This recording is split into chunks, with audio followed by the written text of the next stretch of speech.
10-12 వచనాలు కలిసి చదువుతారు. కీర్తనలు 66వ అధ్యాయము 10-12 వచనాలు కలిసి చదువుతారు.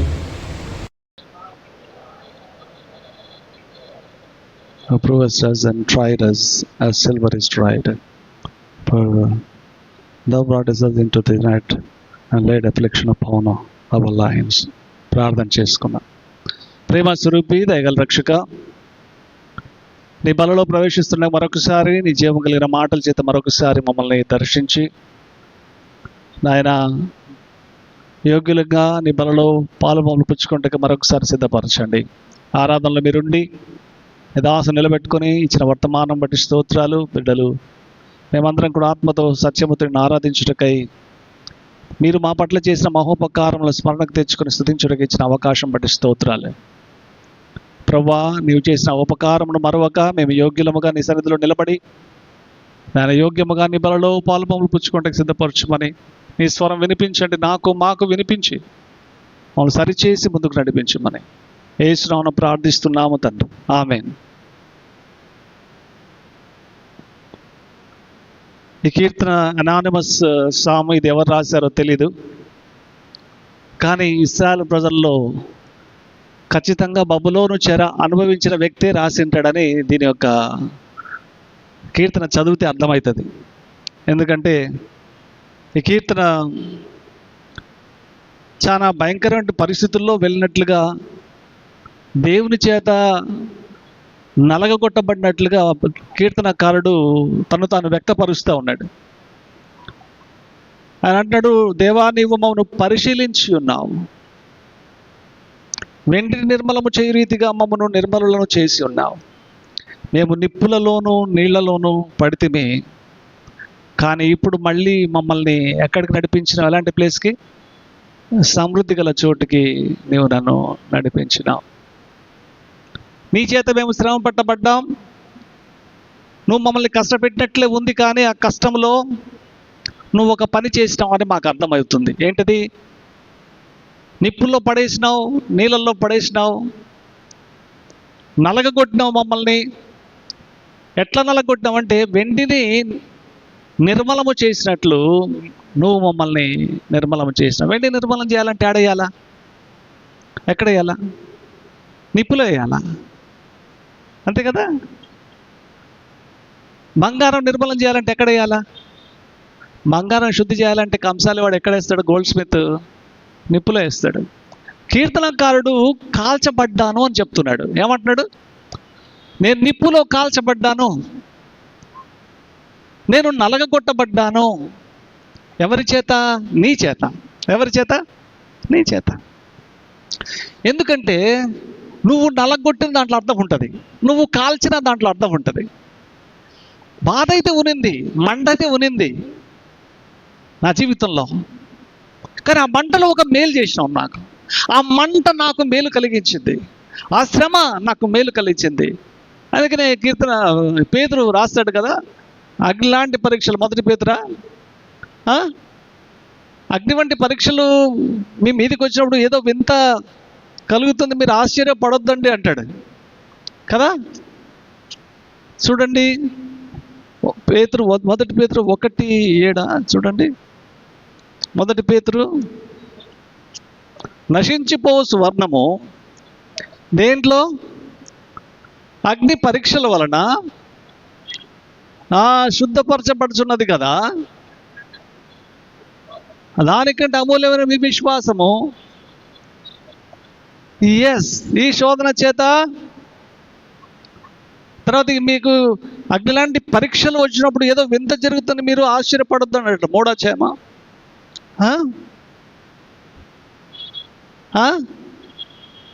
క్రీస్తు యొక్క సఫరింగ్లో మీరు పాలిభాగస్తులు ఉన్నట్లుగా మీరు ఆనందించండి. ఏదో వింత సంభవిస్తుందని 12వ వచనం, 4వ అధ్యాయం 12వ వచనం చదవండి. ప్రియులారా, మిమ్మును శోధించుటకు అగ్ని వంటి మహాశ్రమలు. శ్రమలు దేంతో పోల్చినాడు?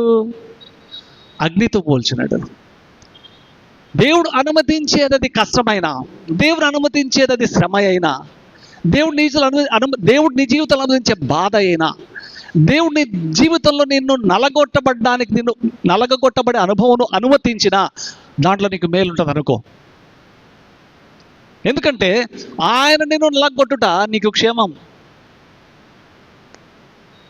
సాతాను చేత నలగొట్టబడడం ప్రమాదం, కానీ దేవుడు నలగొడితే క్షేమం.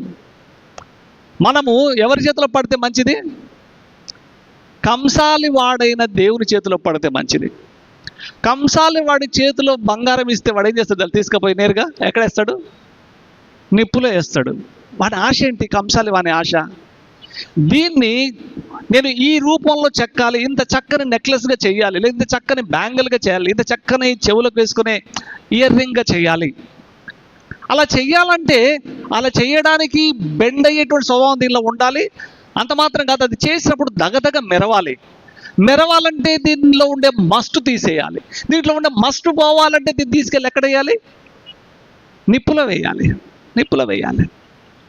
అందుకనే కీర్తనకారుడు అనానిమస్ సామిస్ట్ ఇక్కడ చెప్తున్నాడు, మేము అగ్నిలో పడితిమి, మేము నిప్పులో పడితిమి, దేవా నీవు ఈ రీతిగా మమ్మల్ని నిప్పులో వేసి మమ్మల్ని పరిశీలిస్తున్నావు అన్నాడు. ఉన్నాడు, ఆ మాట ఉందా?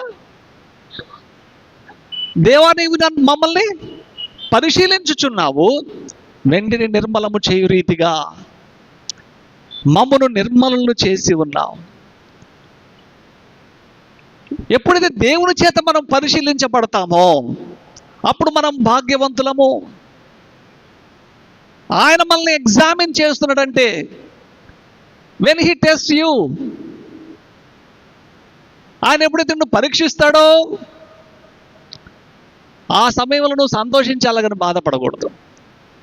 ఆయనకు అనుకూలమైన రీతిలో నిన్ను చెక్కడానికి, ఇంకో విధంగా చెప్పాలంటే ఆయన ఎదుట యోగ్యమైనటువంటి జీవితమును పొందడానికి దేవుడు నిన్ను ట్రై చేస్తూ ఉన్నాడు, నీ మీద ప్రయోగం చేస్తూ ఉన్నాడని గమనించాలి. నలగొట్టబడుతున్న సందర్భంలో నలిగిపోయి దేవుని మీద విసిగి చూపించడం కాదు. ప్రభువా నా బతుకులో ఈ భయంకర పరిస్థితులు కూడా తీసుకెళ్తున్నావు, బయటికి తీసుకురా అడగడం తప్పేం కాదు. నువ్వు ఏ విషయంలో నలగొట్టబడుతున్నావు? నీ జీవితంలో అగ్ని లాంటి పరీక్ష ఏంటి?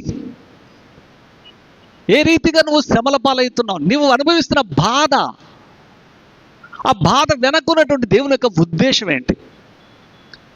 ఆయన నిన్ను తనకు అనుకూలమైన రీతిలో మార్చడానికి ఆయన ఇష్టపడుతూ ఉన్నాడు. ఆయన అంత మాత్రం కాదు, ఆయన వలలో నన్ను పడేసినాడు అని రాసినాడు 11వ వచనంలో కదా. ఏమంటున్నాడు? ఆయన మనల్ని 11వ వచనం చదవండి, 66:11. బందీ గృహంలో మమ్మల్ని ఉంచితివి, మా నడుముల మీద గొప్ప భారం పెట్టితివి. ఇక్కడ ఏం కనబడుతుంది మీకు?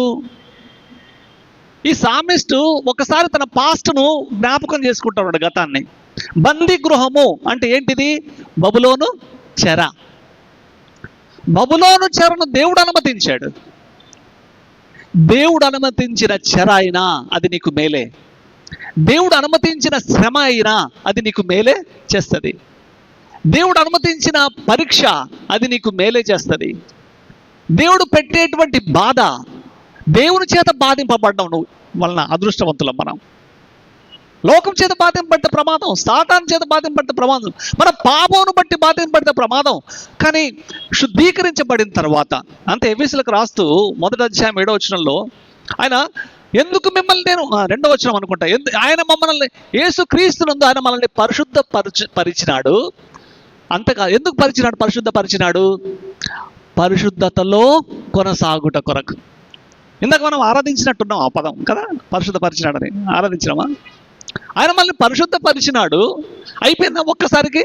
ఎందుకు పరిశుద్ధపరిచినాడు? ఎందుకు కడగబడ్డాం? ఎందుకు మన పాపాలకి ప్రాయశ్చిత్తం పొందినాం? ఎందుకు దేవుడు అపవిత్రమైన మనల్ని పరిశుద్ధపరిచినాడు, పవిత్రపరిచినాడు? అంటే ఆ పరిశుద్ధపరిచిన సంఘటన ఒకటైతే ఆ పరిశుద్ధతలో కొనసాగడం అనేది ఆయన యొక్క ఉద్దేశం. ఆ పరిశుద్ధతలో కొనసాగాలంటే అప్పుడప్పుడు అగ్గిలో పడాలి. అప్పుడప్పుడు ఎక్కడ పడాలి? ఎందుకంటే అప్పుడప్పుడు అపవిత్రత అంటుకుంటుంటుంది ఈ బంగారానికి. ఒకసారి కడగబడిన తర్వాత, దేవుని బిడ్డగా మార్చబడిన తర్వాత ఈ లోక యాత్రలు వెళ్తున్నప్పుడు నీలో అప్పుడప్పుడు మైల అంటుకుంటా ఉంటుంది. దేవుడు అందుకేం చేస్తాడంటే మైల అంటుకున్నప్పుడు అంత ఎక్కడేస్తాడు? తీసుకెళ్ళి. నీలో మస్తు అంటుకున్నప్పుడు ఎక్కడేస్తాడు? తీసుకెళ్ళి కొలిమిలో, furnace. He will put you in the fire. And what was the intention of God putting you in fire? దేవుని యొక్క ఉద్దేశం అంటే నిప్పులు వేయడంలో, to remove that glass, skim out the slag upon you. నీ జీవితం మీద ఉన్నటువంటి ఆ యొక్క మస్ట్ని తీసి పారవేసే కార్యం ఎప్పుడు చేస్తా చెప్పండి? అగ్గిలో పడ్డప్పుడు. ఎలా ఉన్నారు అక్క, సిస్టర్ ఎలా ఉన్నారు బ్రదర్? ఏం చెప్పమంటారు బ్రదర్? అగ్గి లాంటి పరీక్షలు వచ్చినాయి. అయితే అగ్గి లాంటి పరీక్షలు వచ్చినట్టు సంతోషించు. దేవుడు నిన్ను క్లీన్ చేస్తున్నాడు. ఏం చేస్తున్నాడు? నిన్ను కరిగించి నీలో ఉన్న మస్టును తీసేస్తా ఉన్నాడు. అందుకే కీర్తనకారుడు రాస్తున్నాడు, నన్ను నువ్వు మస్టులో వేసినావు, నన్ను అగ్నిలో వేసినావు, అయితే నువ్వు నన్ను పరీక్షిస్తున్నావని నాకు అర్థమైంది. అయోగ్యులమైనటువంటి మనల్ని దేవుడు యోగ్యులుగా మార్చే ప్రక్రియలో మనం ఉన్నాం. శ్రమ వచ్చినప్పుడు బాధపడొద్దు, కష్టాలు వచ్చినప్పుడు శ్రమ వచ్చినప్పుడు బాధపడొద్దు, హింసలు వచ్చినప్పుడు బాధపడొద్దు. దేవుడు అనుమతించాడు. అది ఎవరు అనుమతించారు? యోబు జీవితంలో శ్రమను ఎవరు అనుమతించారు? సాతాను డైరెక్ట్గా వచ్చి ముట్టగలడా నిన్ను? సాతాను నిన్ను ముట్టాలన్న పర్మిషన్ ఎక్కడ రావాలా? దేవుడు పర్మిషన్ ఇస్తేనే వాడు ముట్టేది. అది కూడా ఎంతవరకు ముట్టాలో అంతవరకే. వాడి ఇష్టాన్ని ముట్టే విషయంలో కూడా సాతాను ఎక్కడ పర్మిషన్ తీసుకోవాలా? దేవుని దగ్గర పర్మిషన్ తీసుకోవాలా? ఎంతవరకు ముట్టాలో కూడా ఆయన అక్కడ ఏం చేస్తాడు? ఆ లిమిట్ అనేది దేవుడే పెడతాడు. నువ్వు ఇంతవరకే బాధ పెట్టాలి నా బిడ్డని, ఇంతకంటే ఎక్కువ బాధ పెట్టకూడదు. యోబుకు వచ్చినటువంటి అగ్ని లాంటి పరీక్షలో యోబు నశించిపోయాడా? అందుకే ఇక్కడ చక్కని మాట రాయబడింది, ఇప్పుడు నీవు మమ్మల్ని సమృద్ధిలోనికి తెచ్చితివి అని రాయబడింది. ఉంది ఆ మాట? చూసినావా? ఫస్ట్ ఎట్లుంది? బాధ. ఫస్ట్ ఎట్లుంది? శ్రమ. కానీ స్టార్టింగ్ ఎట్లా ఉంది? మధ్యలో బాధ వచ్చింది. అంతమేంటి? అంతమేంటి? సమృద్ధి, ఆశీర్వాదం. మనం ఏం కోరుకుంటాం అంటే ముందుది వెనక్కి పెడతాము, వెనక్కుండేది ముందు పెడతాం. ప్రభు నన్ను ఆశీర్వదించు. అప్పుడు ప్రభు ఓకే నేను ఆశీర్వదించాలనా? ఇదిగో నా మెథడాలజీ, నా పద్ధతి ఇట్లుంటుంది. నిన్ను ఆశీర్వదించాలంటే నిన్ను ఎక్కడ వేయాలి? ఫస్ట్ ఏమంటా? ప్రభు ఆశీర్వదించడానికి ప్రార్థన చేసినారు అనుకో, ఆశీర్వాదం బదులు దెబ్బలు తగిలి అనుకో, ఏమనుకోవాలి అప్పుడు? ఆశీర్వాదాలు పొందడానికి దేవుడు నిన్ను సిద్ధపరుస్తున్నాడు. ఏంటి? ఆశీర్వాదాలు పొందడానికి దేవుడు is preparing you for that future blessings. దేవుడు ముందున్న ఆ సమృద్ధిని అనుభవించడానికి దేవుడు నిన్ను సిద్ధపరుస్తున్నాడు. ఆ సమృద్ధిని పొందడానికి యోగ్యమైనటువంటి జీవితం నీలో రావాలని ఆయన నిన్ను నిప్పులో ఆశీర్వదించు అనగానే మొట్టమొదటి తీసుకెళ్ళి వేస్తాడు. ఎక్కడ వేస్తాడు? నిప్పులో వేస్తాడు. ఇదేంటి ప్రభువా? ఆశీర్వదించంటే ఇట్లా చేస్తేవి, కాపాడమంటే కొడుతీవి, రక్షించంటే వదిలిపెడితివి. ఆయన way of blessings are different, his methodology is different. ఆయన పద్ధతులు వేరే, మనుషుల పద్ధతుల్లా కాదు. ఆయన ఈ రోజు గురించి ఆలోచన చేయడు, భవిష్యత్తులో ఉండే జీవితము, ఆ సమృద్ధైన జీవితాన్ని నువ్వు అనుభవించాలని దేవుని యొక్క ఉద్దేశం. అందుకని దేవుడు నీ జీవితంలో, నా జీవితంలో ఆ సమృద్ధైనటువంటి జీవితంలోనికి తీసుకెళ్ళడానికి ఆయన ఇష్టపడతాడు. ప్రభువు పరిశీలించేటువంటి కార్యము మొదటి నుంచి చేస్తూనే ఉన్నాడు. ద్వితీయోపదేశకాండం 13వ అధ్యాయంలో, ద్వితీయోపదేశకాండము చూడండి 13వ అధ్యాయము, మనము దేవుని పూర్ణ హృదయముతో పూర్ణ ఆత్మతో ఆయన్ని ప్రేమిస్తున్నామా లేదా అని కూడా ఆయన అప్పుడప్పుడు మనల్ని ఏం చేస్తుంటాడంట? తెలుసుకొనుటకు మీ దేవుడైన యెహోవా మిమ్మల్ని ఏం చేస్తున్నాడు? పరిశోధిస్తూ ఉన్నాడు. 13 ద్వితీయోపదేశకాండం 13వ అధ్యాయము 3వ వచనం.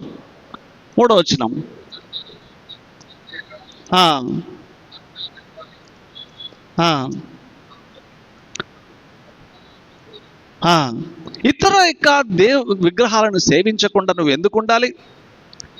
ఆయన నిన్ను పరీక్షిస్తూ ఉంటాడు. 3వ వచనంలో ఏం చెప్పాడు చూడండి.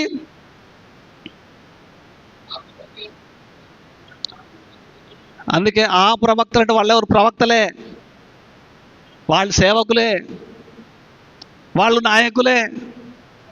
కానీ ప్రభు అంటాడు ఆ సేవకుల మాటలు వినొద్దు. ఏ సేవకుల మాటలు? ఈ సేవకులు ఏం చెప్తారు? ఇప్పుడుండే సేవకులు ఏం చెప్తారంటే, ఇప్పుడు నేను చెప్పినా కదా, రివర్స్ గేర్లో వెళ్తారు. ఏంటి సమృద్ధిని ముందు తీసుకొచ్చి పెడతారు, పరీక్షను లాస్ట్లో పెడతారు. ఒక్కోసారి పరీక్షను పెట్టరు, అసలు పరీక్ష అనరు, ఉట్టి ఆ లాస్ట్ ఉంటే తీసుకొచ్చి ముందు పెడతారు. ఏంటి? నీకు ఆశీర్వదిస్తాడమ్మా, నీకన్ని కష్టాలు పోతాయమ్మా, నువ్వేం దిగులు పడద్దు, నీ అప్పులన్నీ పోతాయమ్మా, నీ ఇంట్లో సమస్యలన్నీ పోతాయమ్మా. వాళ్ళు చెప్పేది కరెక్టే, కానీ ఆ సమస్యలు పోయే ప్రాసెస్ వేరే. దేవుడు పరీక్షిస్తూ ఉంటాడు. దేవుడు పరీక్ష అంటే ఏంటది? పరీక్ష అంటేనే ఎగ్జామినేషన్. పరీక్ష అంటే ఏంటి? ఎగ్జామినేషన్ అంటేనే అందరికీ సంతోషం ఉంటుందా, భయం ఉంటుందా? చెప్పండి. ఇప్పుడు మా నెలలు బాగా సెలవులు వచ్చినాయి పిల్లలకి. స్కూల్ స్టార్ట్ రేపటి నుంచి అనగానే కొంతమంది పిల్లలకి ఎట్లుంటుంది? స్కూల్ స్టార్ట్ అనగానే అబ్బా మళ్ళీ స్టార్ట్ అయిందే అని కొంతమందికి భయం. కొంతమంది చదివే పిల్లలకైతే అబ్బా స్కూల్ స్టార్ట్ అయింది, ఎప్పుడు స్కూల్కి వెళ్దామా అని ఉంటుంది. చదువు మీద ఇంట్రెస్ట్ లేని పిల్లలకి ఎట్లుంటుంది? స్కూల్ స్టార్ట్ అంటే సంతోషం కంటే విచారం ఎక్కువ ఉంటుంది. స్కూల్ స్టార్ట్ అంటేనే విచారము, మీరు పరీక్ష అంటే ఇంకెంత విచారం చెప్పండి. స్కూల్ స్టార్ట్ అంటేనే విచారం. మరి ముఖ్యంగా టీచర్లకి చాలా విచారం. మా మధ్యలో టీచర్ ఉంది, ఆమెకు సెలవులే లేవు. సెలవులను పంపించడం టకిమని పిలుస్తారు. 3 రోజులు వస్తుంది, బాగా 10 రోజులు ఉండాలని వస్తుంది, 2వ రోజుకే కాలు వస్తుంది. టీచర్లకు ఉన్నంత విసుగుదల ఎవరికి లేదు. కనీసం సెలవుల్లో కూడా వదిలిపెట్టారు. క్లాసెస్ లేకపోయినా ప్రమోషనల్ డ్యూటీలకు పంపిస్తారు. స్కూల్ ప్రమోట్ చేయాలి, ఇంటింటికి వెళ్ళండి, పిల్లల్ని పట్టుకరండి, సెలవులే ఉండవు. సో పరీక్ష అంటే ఖచ్చితంగా పిల్లలకి భయమే. పరీక్ష పెట్టి టీచర్లకు మాత్రం ఎట్లుంటుంది తెలుసా? టఫ్గా పెట్టాలి. ఎవడు ఇంటెలిజెంట్ వాడే పాస్ అవుతాడు. సో ఇంటెలిజెంట్గా ఉన్న స్టూడెంట్కి పరీక్ష కఠినంగానే ఉంటుంది. నువ్వు టీచర్ని ఇంప్రెస్ చేసినావంటే నిజమైన టీచర్ ఏం చేస్తాడంటే ఇంప్రెస్ చేసిన స్టూడెంట్ని టఫ్ ఎగ్జామ్ పెడతాడు. ఏం చేస్తాడు? ఏంది ప్రభు నమ్మకంగా మందిరానికి వెళ్తున్నా, ఏంది ప్రభు నీకు ఇంత ప్రీతికరంగా జీవిస్తున్నా, నన్నే నిప్పులో పడేస్తావా అంటారు కొంతమంది. ఏది? అరే దేవుడికి నువ్వు ఎంత ఇంటెలిజెంటో, దేవుడికి ఎంత ప్రీతికరమైన వాడువో దేవుడికి తెలుసు. కాబట్టి దేవుడు ఇంకా నాణ్యమైన రీతిలో నిన్ను చేయడానికి దేవుడు నీకు కఠినమైన పరీక్ష పెడతాడు. తండ్రి తను ప్రేమించి కుమారుని శిక్షిస్తాడు. ప్రభు ఇంకా నిన్ను ప్రయోజకునిగా చేయాలని తన చేతిలో ఒక ఘనమైనటువంటి పాత్రగా తన చేతులు. అందుకే మనం ఈ విషయం గురించి మాట్లాడుతూ కొలిమిలో వేయబడేటువంటి అనుభవం. శుద్ధమైనటువంటి పాత్రలు కరగని మంచి పాత్రలే కొలిమిలో వేయాలి. లేవి కాండంలో రాయబడింది అన్నమాట. చూడండి, సంఖ్యాకాండం 31వ అధ్యాయం. సంఖ్యాకాండము 31వ అధ్యాయము 23వ వచనం. సంఖ్యాకాండము 31వ అధ్యాయము 23వ వచనం చదవండి.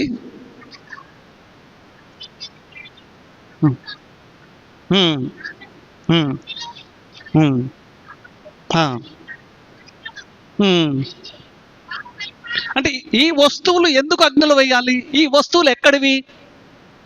These are the things that were captured from the enemy. అంటే శత్రువును ఓడించి ఆ శత్రువుల యొక్క వస్తువులను వీళ్ళు స్వాధీనము చేసుకున్నారు. These are all the captured possessions. అంటే ఇశ్రాయేలులకు కావా వస్తువులు. శత్రువులతో యుద్ధం చేసినప్పుడు వాళ్ళు వదిలిపెట్టి వెళ్ళిపోయిన పాత్రలు, వాళ్ళ యొక్క పారిపోయినటువంటి ఆ వస్తువులు దోపుడు సొమ్ముగా తీసుకొని రావడం ఇశ్రాయేలులకు ఆనవాయితీ. అయితే ప్రభువు దోచుకున్నారు మంచిదే, కానీ వాడే మీద దాన్ని ఒక పని చేయాలి మీరు అన్నాడు. ఏమన్నాడు? అది మీవి కాదు, అది విగ్రహాలను సేవించిన విగ్రహారాధికుల వస్తువులు. అవి మీరు తీసుకొని డైరెక్ట్ ఇంట్లో తీసుకొచ్చి డైరెక్ట్ కడిగేసి వంట చేసుకోవడానికి పర్మిషన్ లేదు మీకు. వచ్చి ముందు తీసుకొచ్చి మీరు ముందు ఎక్కడ వేయాలి? వాటిని ఎక్కడ వేయాలి? చదవండి అక్కడ. నిప్పులో వేయాలి, అగ్నిలో వేసి. This is a ceremonially cleansing process. This a purification, ceremonial purification. అంటే ఏమంటే సెరిమోనియల్ ప్యూరిఫికేషన్ని శుద్ధీకరణ ప్రక్రియ. ఇది ఏంటిది? శుద్ధీకరించేటువంటి కార్యము. ముందు ఆ వస్తువులు తీసుకొచ్చి నిప్పులో వేయాలి, నిప్పులో వాటిని కాల్చాలి. వాటి నిప్పులో కాల్చినప్పుడు అవి ఏమైతాయంట? పవిత్రపరచబడతాయి. అది అపవిత్రతకు వాడబడినవి, అపవిత్ర చేతిలో వాడబడినవి, అపవిత్రమైనటువంటి పర్పస్కు వాడబడినవి. వాటిని అపవిత్రమైన తీసుకొచ్చి నీ ఇంట్లో వాడడానికి వీలు లేదు. You have to put all those things in to the fire. తీసుకొచ్చి ఎక్కడ పడేయాలా? నిప్పులో పడేయాలి. అప్పుడు అవి శుద్ధీకరించబడతాయి. ఎట్లా రాయబడింది ఆ మాట? అగ్ని చేత చెడని వస్తువులను, సమస్త వస్తువులను మాత్రము అగ్నిలో వేసి తీయవలెను, అప్పుడు అవి పవిత్రమగును. వస్తువులు పవిత్రం కావాలన్నా నిప్పులు వేయాలా? వస్తువులు పవిత్రం కావాలన్నా నిప్పులు వేయాలా? మనం పవిత్రులు కావాలన్నా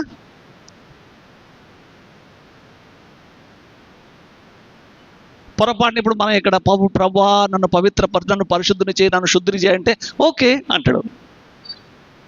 గోల్డ్ స్మిత్ ఏం చేస్తాడు? ఓకే అని టక్కని తీసుకుంటాడు. తీసుకుపోయాడు లోపల ప్రభువా పవిత్రపరచమంటే బాధ పెడుతున్నాం. ఏంటంటే అరే పవిత్రపరిచే ప్రాసెస్ ఇదే నాయన.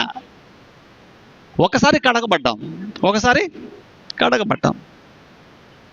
కడగబడిన తర్వాత ఆ పవిత్రతలో కొనసాగాలంటే ఎల్లప్పుడూ అప్పుడప్పుడు అప్పుడప్పుడు. అందుకే జీవితంలో కఠినమైనటువంటి పరిస్థితులు గుండా వెళ్తున్నప్పుడు మనం ఏమనుకోవాలి చెప్పండి? ఏమనుకోవాలి?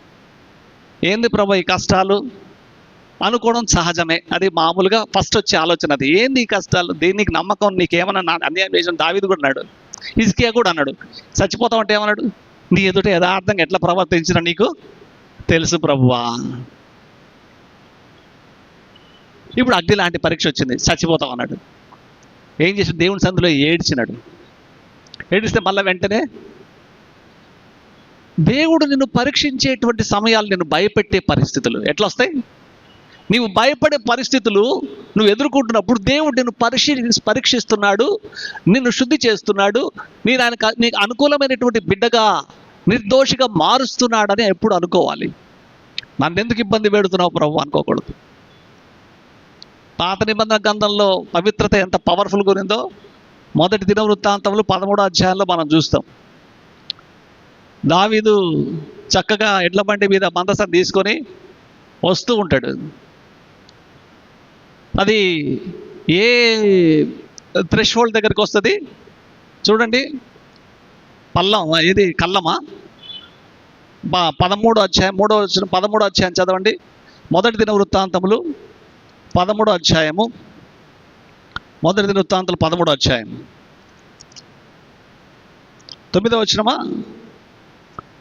9వ వచనం చదువుదాం. కీదోను కల్లము దగ్గర. ఎక్కడ? కీదోను కల్లము దగ్గరికి వచ్చేటప్పటికి ఎడ్ల కాలు జారి మందసం, ఎడ్ల కాలు జారింది. కాలు జారితే బండి నుంచి మందసం పడిపోద్దనే భయం ఉజ్జాకు వచ్చింది. వెంటనే దాన్ని పట్టుకోవాలని చెయ్యి చాపినాడు. ఎడ్ల కాలు జారినప్పుడు మందసం అంటే ఏంటది? మందసం అంటే మామూలు పెట్టనా? దేవుని యొక్క పవర్ఫుల్ ప్రెజెన్స్ ఆ మందసం మీద ఉంటుంది. దాన్ని పట్టుకోవాలంటే పట్టుకోవలసిన వాళ్ళు సపరేట్గా అభిషేకింపబడి ఉంటారు, వాళ్ళే పట్టుకోవాలి. దాన్ని ముట్టుకోవాలంటే దాని కొరకు అభిషేకింపబడిన ప్రత్యేకమైనటువంటి యాజక సమూహం ఉంది, అహరోను సంతానము. వారు మాత్రమే దాన్ని ముట్టుకోవాలి. ఎవరంటే వాళ్ళు ముట్టుకోవడానికి వీల్లేదు.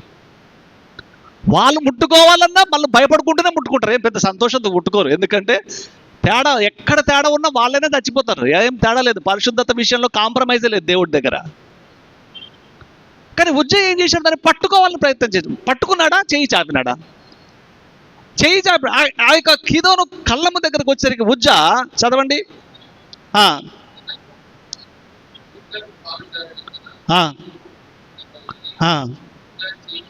చేయి జాపగా ఏంటి? ఎందుకు? అర్హుడు కాదు, అనర్హుడు, అయోగ్యుడు. దాన్ని పట్టుకోవాలని చేయి జాపితే చేసే పని పర్పస్ కరెక్టే, కానీ సరైన రీతిలో చేయలేదు. ఉజ్జా లెవైట్ అనేటువంటి విషయం ఎక్కడ కూడా రాయబడలేదు. ఒక లేవీయుడైతే ఏం కాదేమో, యాజక కుటుంబీకుడైతే ఏం కాదేమో. దేవుని కోపం వెంటనే రగులుకుంది. ఎందుకు? అయోగ్యతను బట్టి దేవుని కోపం ఉజ్జా మీద రగులుకుంది. ఆయన పట్టుకోవాలంటే యోగ్యత ఉండాలా? మన జీవితాల్లో దేవుని విషయాలు, దేవుని ఎదుట ఏదైనా ఒక అయోగ్యత కనబడిందంటే ఇప్పటికీ నీ మీద నా మీద దేవుని యొక్క కోపము రగులుతూనే ఉంటుంది. ద డిఫరెన్స్ ఈజ్ అక్కడ ఇన్స్టెంట్గా వచ్చింది జడ్జిమెంట్, ఇక్కడ నీకు వెంటనే రావట్లేదు. అంత మాత్రాన తీర్పుకు దూరంగా ఉన్నామని కాదు, తీర్పు కింద నిలబడ్డాం. తీర్పు మన మీద ఉంది, దాని అమలు వెంటనే దేవుడు చేయట్లేదు. దాని అమలు వెంటనే దేవుడు చేయట్లేదు. అక్కడ వెంటనే అమలు చేశాడు, ఇక్కడ వెంటనే అమలు చేయట్లేదు. కారణం ఏంటి? కారణం ఏంటి? ఎందుకు కారణం? యేసు ప్రభు మధ్యలో వస్తున్నాడు. ఆయన నీకు నీ దేవునికి మధ్యలో వచ్చి ఆ తీర్పును ఆపే ప్రయత్నం చేస్తా ఉన్నాడు. ఒకవేళ యేసుక్రీస్తు ప్రభు ఈ లోకంలో నరావతారిగా వచ్చి నీ కొరకు నా కొరకు విమోచన క్రయధనముగా ఆ యొక్క ప్రాణమును అర్పించి ఉండకపోతే ఈరోజు కూడా మనందరం ఉజ్జా చచ్చిపోయినట్లే చచ్చిపోయేవాళ్ళం. కానీ ఆయన విమోచన క్రయధనముగా దేవుడు తన ప్రియ కుమారుని అర్పించినందువలన ఇప్పుడు ఆయనకే వచ్చింది ప్రాబ్లం. ఎవరికి? ఏంటి? ఎవరికి ప్రాబ్లం వచ్చింది? తండ్రి తన కుమారుని అర్పించడం వలన ప్రాబ్లం ఎవరికి వచ్చింది? ఇప్పుడు తండ్రికి వచ్చింది. ఎందుకంటే మాటి మాటికి మధ్యలో ఎవరు వస్తున్నారు? కుమారుడు వస్తున్నాడు. ఉగ్రత, కోపం వచ్చేస్తుంది. ఉజ్జా మీదకి వచ్చినట్టు కోపం రగులుకున్నట్లుగా మన మీద కూడా దేవుని యొక్క కోపం రగులుకుంటే, డాడీ, తండ్రి ఆపు, కొంచెం టైం, నా ప్రాణాన్ని వీళ్ళ కొరకే కదా నువ్వు పెట్టేసింది, నన్ను బలి తీసుకున్నావు కదా, నీకు తృప్తి రాలేదా? నన్ను బలి తీసుకున్నావు, అంత తృప్తి లేదా? ఇప్పుడు వీళ్ళని కూడా బలి తీసుకుంటావా? వీళ్ళు బలి తీసుకోకూడదనే కదా నన్ను బలి చేసింది అని నిలబడితే తండ్రికి, అయ్యో, నిన్ను బలి చేయకుండా ఉండాల్సింది నా కుమారుడా, అప్పుడు వీళ్ళందరినీ బలి తీసుకుంటుంటే కరెక్టే, వీళ్ళ కోసమే కదా నువ్వు బలి చేసింది, వెయిట్ చేస్తలే, ఈ నెలంతా చూస్తలే, ఈ 6 నెలలు చూస్తలే, ఇంకొక దినం, ఇంకొక సంవత్సరం ఈ ప్రవ్వా. తండ్రి, ఇంకొక సంవత్సరం ఎవరు అడుగుతున్నారు? ఆ రగులుకుంటున్న కోపాన్ని నీ మీద రగలకుండా ఆపుతుంది ఎవరు? యేసుక్రీస్తు. ఆ తండ్రి యేసుక్రీస్తు ప్రభు నీ రక్షకుడే. ఆయన అపవిత్రతను తట్టుకోలేడు. అనుకుంటాం, బా మందసంగా, అబ్బా ఎంత పవర్ఫుల్లో. మరి ఇప్పుడు ప్రజెంట్ మందసం ఏది? ఇప్పుడు ప్రజెంట్ మందసం ఏది చెప్పండి? అప్పుడు ఆ మందసానికి ఎంత పవరో ఇప్పుడు కూడా ఉంది ఒక మందసం, దానికి కూడా అంతే పవర్. ఏంటది? బల్ల. అందుకని ఆరాధనకు వచ్చినప్పుడు పరీక్ష చేసుకో అంటారు. ఏడికి వస్తే పరీక్ష చేసుకో అంటారు. ఏడికి? బల్లని వచ్చేటప్పుడు పరీక్షించుకో. 1 కొరింథీ 11వ అధ్యాయంలో మిమ్మల్ని మీరు పరీక్షించుకొని అలాగు చేసి ఆ రొట్టెలోని తిని ఆ పాత్రలోంది త్రాగవలెను. Examine your self, because you're not going to touch an ordinary stuff. మామూలు వస్తువులు మీరు తాకట్లేదు. You are literally touching the body of your saviour himself. నీ రక్షకుడిని నువ్వు డైరెక్ట్గా తాకుతున్నావు. ఎక్కడ? ఆయన బల్లను ముట్టినప్పుడు నువ్వు డైరెక్ట్గా నీ రక్షకుని తాకడము, ఆ తాకుడు నువ్వు అనుభవిస్తున్నావు. రక్షకుని తాకాలంటే మామూలుగా తాకొచ్చా, పరిశుద్ధంగా తాకాలనా? ఎవరికి హెచ్చరిక? ఎవరికి హెచ్చరిక? దేవుని బిడ్డలకి, రక్షింపబడిన వాళ్ళకి. రక్షణ లేని వారి విషయంలో అయితే మనం వదిలిపెట్టేయచ్చు. రక్షింపబడినటువంటి నీవు, నేను అన్న మన జీవితంలో చేయాల్సినటువంటి ముఖ్య విషయం ఏంటంటే, ఎందుకంటే రక్షణ లేని వారికి దేవుడు క్షమించేస్తాడు. ఇదే మందసం పోయి ఎక్కడ పడింది? ఎవరి చేతిలో పడింది? ఒకప్పుడు దావీదు దినముల్లో ఫిలిస్తీన్ల చేతిలో పడింది. మరి వాళ్ళు చచ్చిపోలేదే. మందసం మన మధ్యకి వచ్చిందని సంతోషం. అరే, ఇశ్రాయేలు దేవుడు యెహోవా మందసం మన మధ్యకి వచ్చింది. ఇప్పుడు వాళ్ళ పక్షాన ఉన్న దేవుడు మన పక్షాన ఉన్నాడు. ఇప్పుడు వాళ్ళు గెలిచినంత వరకు ఇప్పుడు మనం గెలుస్తాం అనుకున్నారు వాళ్ళు. కానీ నిజానికి జరిగింది ఏంటి? వారి కుటుంబాలలో, వారి పశువులకి, వారి కుటుంబాలకి గడ్డలు వచ్చినాయి. ఏమొచ్చినాయి? తెగులు వచ్చేసింది. తెగులు వచ్చినప్పుడు వాళ్ళు చాలా కలవరపడిపోయినారు, చాలా భయపడిపోయినారు. ఏం చేయాలో వారికి తోచలేదు. వాళ్ళ ఆ సమయంలో తర్జన భర్జన అయిపోతున్నారు. ఏం జరిగిందిరా మనకి? అది కేవలము ఇశ్రాయేల్ ప్రజల్లో ఏర్పాటు చేయబడిన యాజకులు మాత్రం మోయాల్సింది. ఇప్పుడు ఫిలిస్తీన్లు యోగ్యులా ముట్టడానికి? చెప్పండి. అన్ని జనులు విగ్రహారాధికులు. మొదటి సమయంలో గ్రంథంలో వారు అనుకున్న మాటలు, వాళ్ళ పెద్దల దగ్గరికి వెళ్ళి ఆ గడ్డలు వచ్చినప్పుడు, ఆ వ్యాధి, ఆ తెగులు వచ్చినప్పుడు, ఆ వాళ్ళ మధ్యలో ఉండే పెద్దల దగ్గరికి వెళ్ళి చర్చించినట్టు ఏం చేద్దాం, ఇప్పుడు దీన్ని వదులుకోవాలి. ఏమంటున్నారు? ఈ మందసమును బట్టే మనకి శాపం వచ్చింది, ఈ తెగులు వచ్చింది, దీన్ని వదులుకుందామా? మొదటి సమూయేలు గ్రంథం 6వ అధ్యాయం చూడండి. మొదటి సమూయేలు గ్రంథం 6వ అధ్యాయం మొదటి వచనం. మొదటి సమూయేలు గ్రంథం 6వ అధ్యాయము మొదటి వచనం. యెహోవా మందసము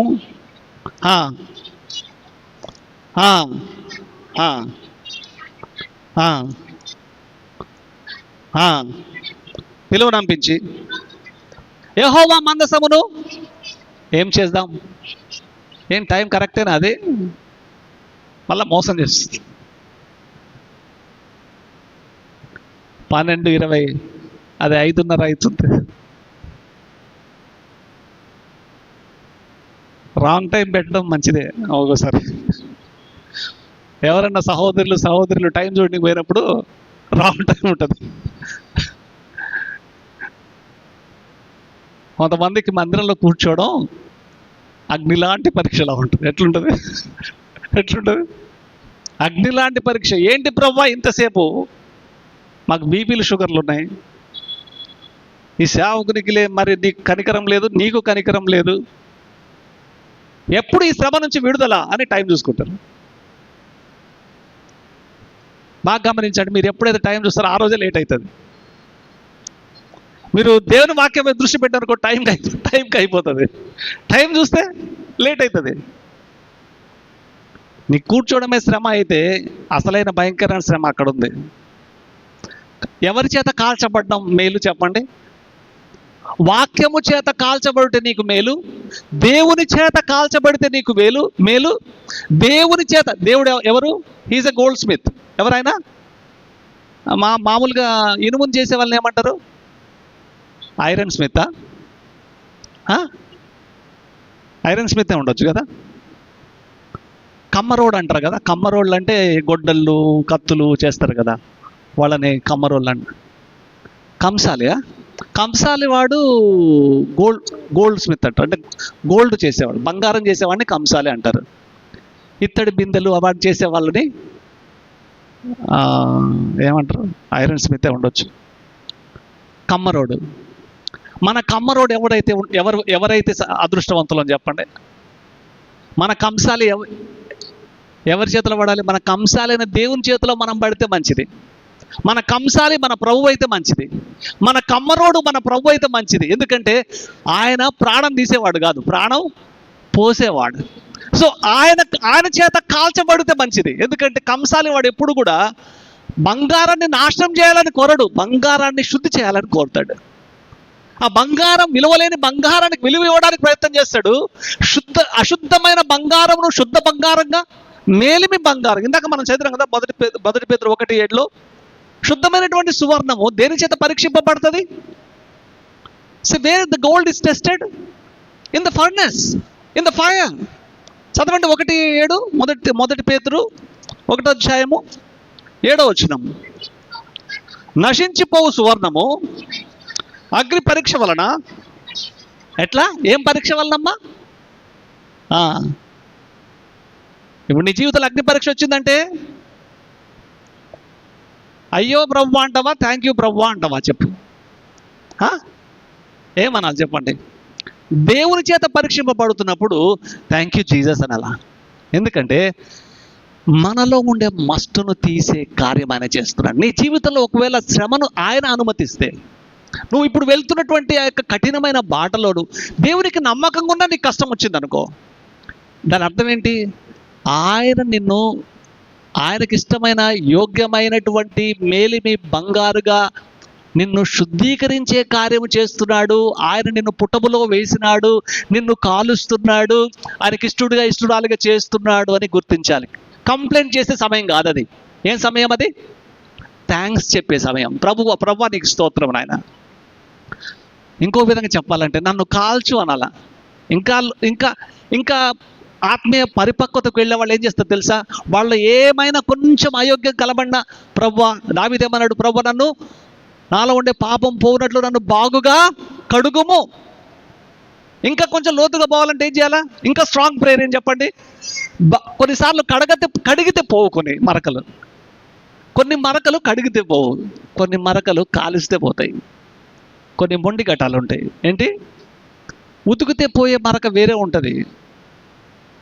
కొన్ని పాపాలు ఎట్లుంటాయి, మన బలహీనత ఎట్లుంటాయంటే, అందుకే పిల్లలు తల్లిదండ్రులు మామూలుగా చెప్తారు, వినరు. 2 దెబ్బలు కొడితే వినరు. వీనికి వాత పెడితేనే సరిపోద్ది అనుకుంటారు. ఏమనుకుంటారు? ఏం చేస్తారు చెప్పండి? ఫస్ట్ స్టెప్ ఏంటి? హెచ్చరిక. సెకండ్ స్టెప్ సన్నని బెత్తముతో శిక్షిస్తారు. అక్కడికి వినకపోతే ఆఖరికి ఏం పెడతారు చెప్పండి? వాత, సలాకి కాల్చి. ఎందుకంటే నాకు పెట్టినారు కాబట్టి నేను చెప్తున్నా. అంటే అంతవరకు పోయినా నేను వినలేదు. ఏంటి? చెప్పినప్పుడే వినింటే దెబ్బలు పడవు, దెబ్బలు పడినప్పుడే వినింటే వాత పడదు. కానీ నేను చేసా, మాట వినలేదు, దెబ్బలు వినలేదు, కాబట్టి ఏం పడాల్సి వచ్చింది? వాత. మంట కూడా అనుభవించండి. ఏంటది? ఏంటి? నా కంట్లో అమ్మ సొంటి వేసింది. ఏం వేసింది? అమ్మ చూడండి, డాడీ శిక్షిస్తుంటే మమ్మీ అడ్డు రావాలి కదా. సో డాడీ శిక్షకు అమ్మ సహకరించేది. మా మమ్మీ ఏం సహకరించేది? మా డాడీ నన్ను పట్టుకొని చేతులు కడుతుంటే ఇటు అంటుంటుంది కదా, అమ్మ వచ్చి పట్టుకొని నా చేతులు కట్టడానికి డాడీకి సహకరించింది. వాళ్ళ శిక్ష వెనక ఉద్దేశం ఏంటి తెలుసా? నా బిడ్డ దేవునికి ఇష్టడుగా కావాలి. తల్లిదండ్రులు ఉద్దేశం ఏంటి? నన్ను బాధ పెట్టడం కాదు, వాళ్ళ ఉద్దేశం వేరు. నాకేం కనబడుతుంది చెప్పండి? వాళ్ళు నన్ను బాధ పెట్టేది కనబడుతుంది, కానీ వాళ్ళలో ఏముంది? వాళ్ళు నన్ను బాధ పెట్టడం సంతోషంగా పెట్టట్లే. తండ్రి తన కుమారుని చేతులు కొట్టడానికి, కంట్లో కారం వేయడానికి కడుతుంటే సంతోషం కడతాడా? లోపల బాధ ఉంటుంది. అయ్యో నా బిడ్డని బాధ పెడుతున్న బాధ ఉంటుంది. కానీ మనసు కఠినం చేసుకొని దుఃఖముతో నా చేతులు కట్టారు, దుఃఖముతో నాకు వాతలు పెట్టారు, దుఃఖముతో కంట్లో సొట్టి వేశారు. అవిధేయతను బట్టి ఉద్దేశం ఏంటి? నా బిడ్డ దేవుడి దృష్టిలో యోగ్యుడిగా కావాలి. ఒక భౌతికమైన జన్మనిచ్చే తల్లిదండ్రులకే నిన్ను శిక్షించే దాని వెనక ఎంత మంచి ఉద్దేశం కలిగి నిన్ను శిక్షిస్తే, నీ కొరకు ప్రాణం పెట్టినటువంటి తన అద్వితీయ కుమారుని నీ కొరకు బలిగా అర్పించిన ఆ పరమ తండ్రికి మన తల్లిదండ్రుల కంటే ఇంకెంత గొప్ప ఆలోచనలు ఉంటాయి చెప్పండి? ఆయన శిక్ష కఠినంగా ఇంకెంత ఉన్నా, ఆ కఠినమైన శిక్ష వెనక నీ యొక్క సమృద్ధి, నీ యొక్క మేలు, నీ యొక్క ఆశీర్వాదములకు పాత్రుడుగా నన్ను చేయడమే ఆయన యొక్క ఉద్దేశం. ఆయన దృష్టిలో నువ్వు నేను యోగ్యులంగా మలచబడాలంటే అప్పుడప్పుడు దేవుడు మనల్ని పుటములో వేయాలి. You and I need to enter into that furnace experience. ఆ పుటములో పడే అనుభవం, ఆ యొక్క అగ్నిలో పడే అనుభవము, అగ్ని లాంటి పరీక్షలు మనము నడిచే అనుభవము ఆ దేవుడే నీకు నాకు అనుగ్రహిస్తాడు. ఎందుకంటే మనం ఆయన దృష్టిలో ఎలా ఉండాలని? యోగ్యులుగా మలచబడాలని, యోగ్యులుగా సిద్ధపరచబడాలని. అందుకే దేవుడు ఈ సమూయేలు విషయంలో, సమూయేలు గ్రంథంలో ఫిలిష్తీయులు మాట్లాడుకుంటున్నారు దేవుని యొక్క సన్నిధి. దీన్ని ఎట్లా తప్పిస్తాము, ఇక్కడ నుంచి ఎట్లా వదిలిపెడదాము? అప్పుడు వాళ్ళు ఏం చెప్పారు? 4వ వచనంలో ఏం చెప్పినారు? వాళ్ళు పెద్దలందరూ ఏం చెప్పినారు చెప్పండి? ఒక ప్రాయశ్చిత్తము చేద్దాం, ఒక ప్రాయశ్చిత్త ఆఫరింగ్, అర్పణ. 4వ వచనం చదవండి. 1 సమూయేలు 6వ అధ్యాయము 4వ వచనం. ఫిలిష్తీయుల్లో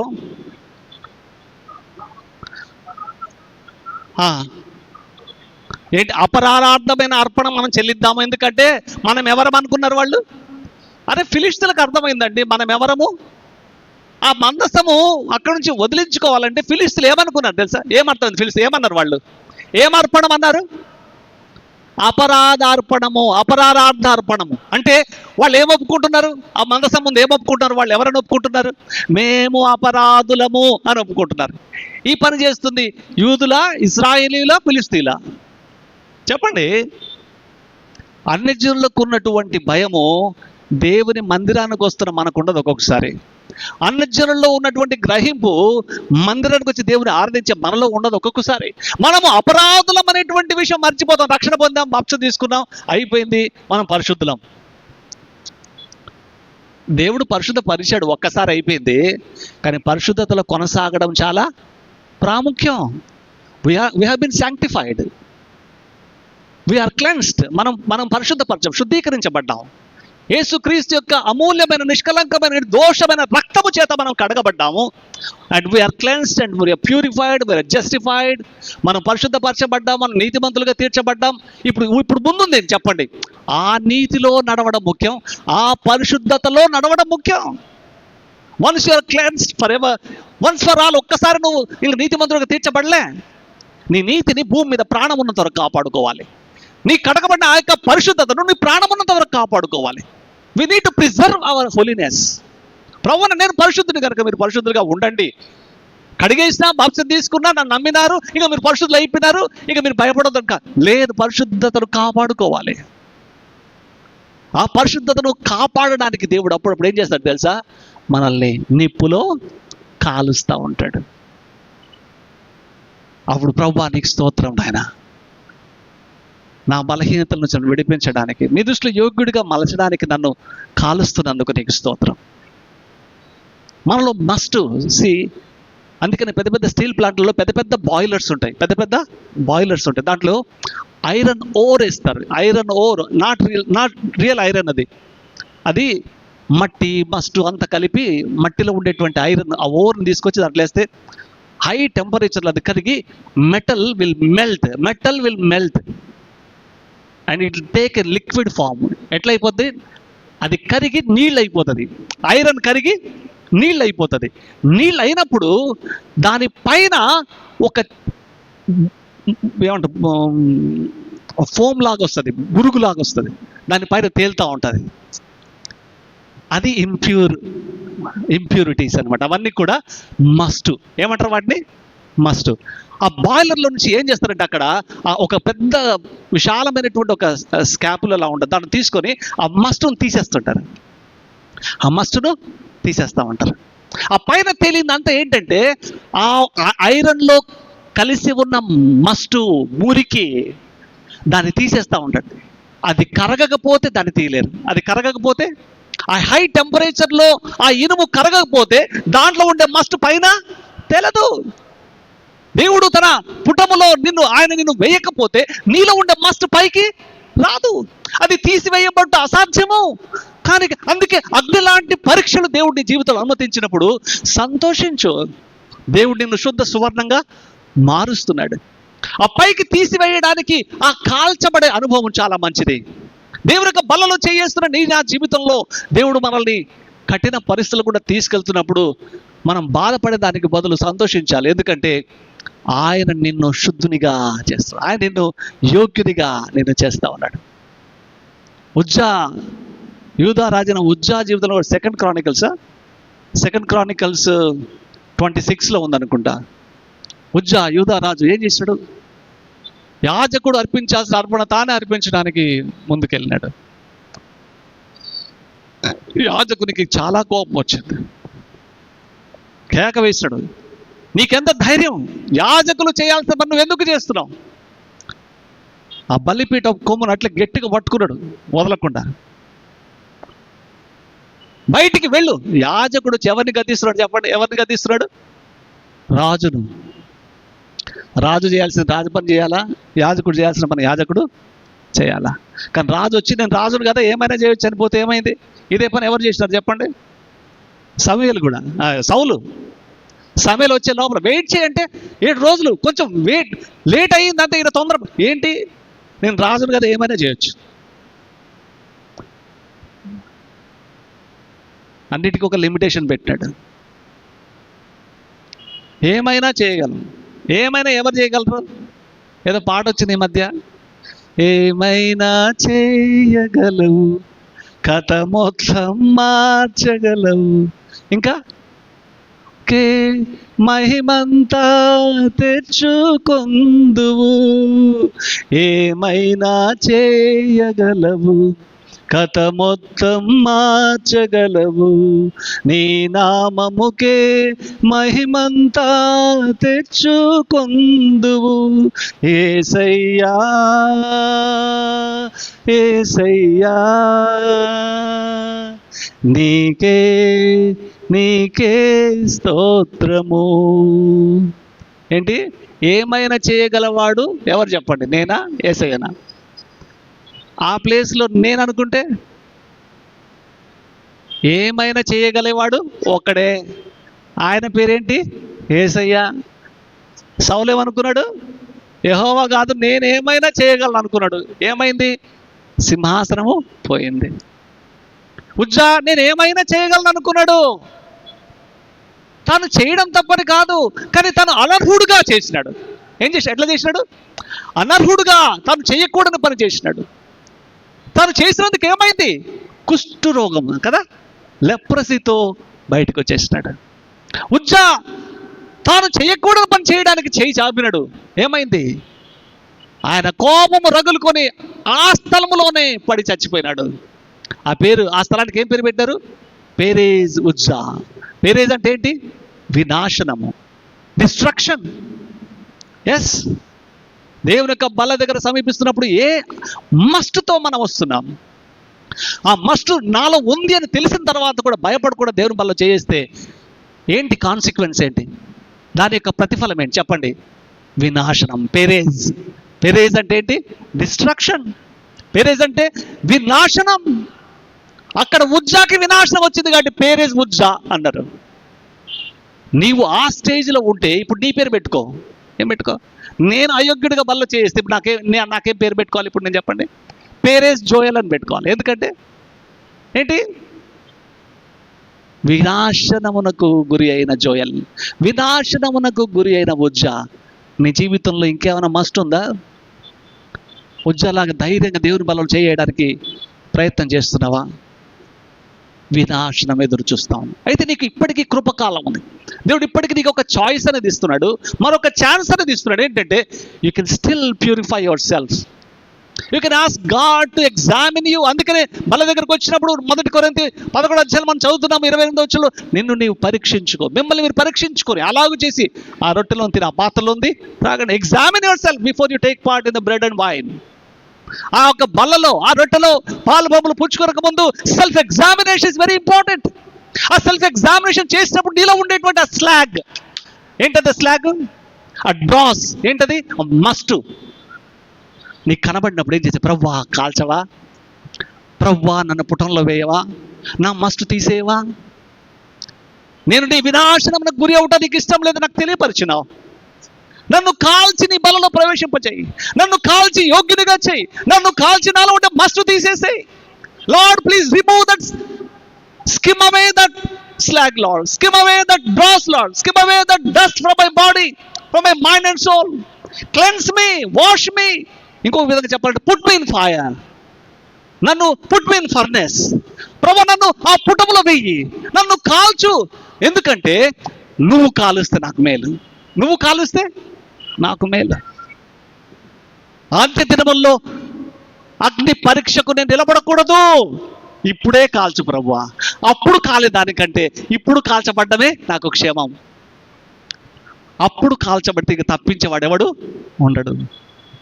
దేవుని బల దగ్గరకు వస్తున్నటువంటి మనం ఏ రీతిగా మన జీవితాలు మన పరీక్ష చేసుకుందాం. ఉజ్జాలాగా శపించబడదామా? Uzziah, the king of Uzziah ఏ రీతిగా భయంకరమైన రోగగ్రస్తుడై బయటికి వెళ్ళిపోయాడు దేవుని. ఎందుకంటే దేవుని యొక్క బల్ల, దేవుని యొక్క మందసం, దేవుని యొక్క బలిపీఠం ఎలాంటి చెప్పండి? అది పరిశుద్ధమైంది. అది ఏం కోరుకుంటుంది? పరిశుద్ధతనే కోరుకుంటుంది.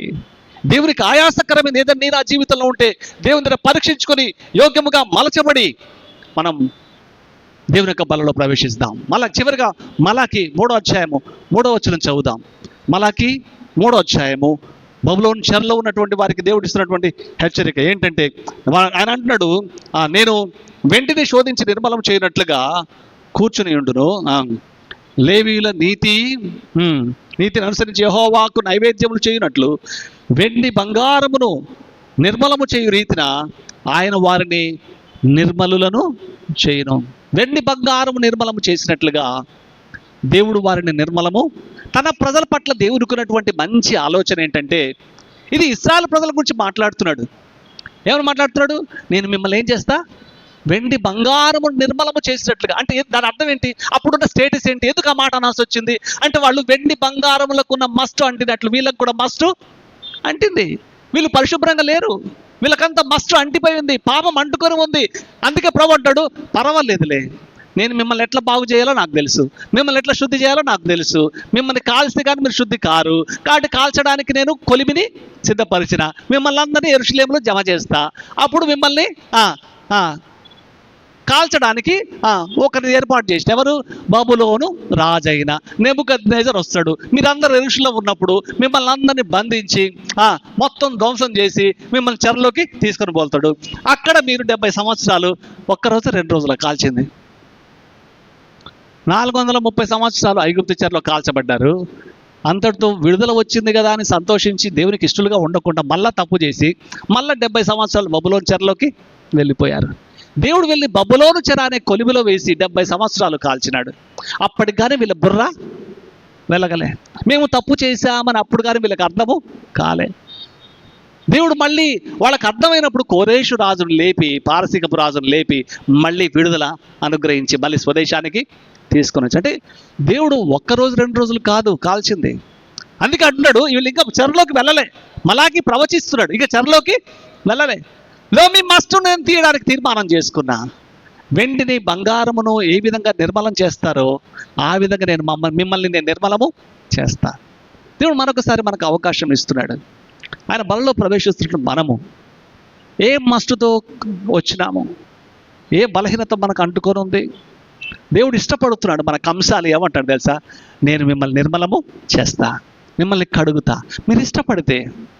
ఎందుకంటే ఆ మస్సుతో మాత్రం దాన్ని తాకొద్దు, ఆ మస్సుతో మాత్రం దాన్ని ముట్టొద్దు.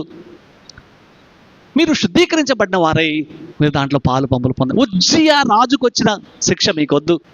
ఉజ్జాకు వచ్చిన రగులుకున్న కోపం మీ మీద నేను రగులుకోవాలని ఇష్టపడట్లేదు. అందుకే ముందుగానే హెచ్చరిస్తున్నా, నా బల్ల పరిశుద్ధమైంది, నా శరీరం పరిశుద్ధమైంది, నా రక్తం పరిశుద్ధమైంది. నన్ను తాకాలనుకుంటే పరిశుద్ధముగా తాకండి. కాబట్టి ఒక క్షణం మళ్ళీ మనం పరీక్షించుకొని యోగ్యంగా ఆయన బలలో పాలు పంపులు పుచ్చుకుందాం.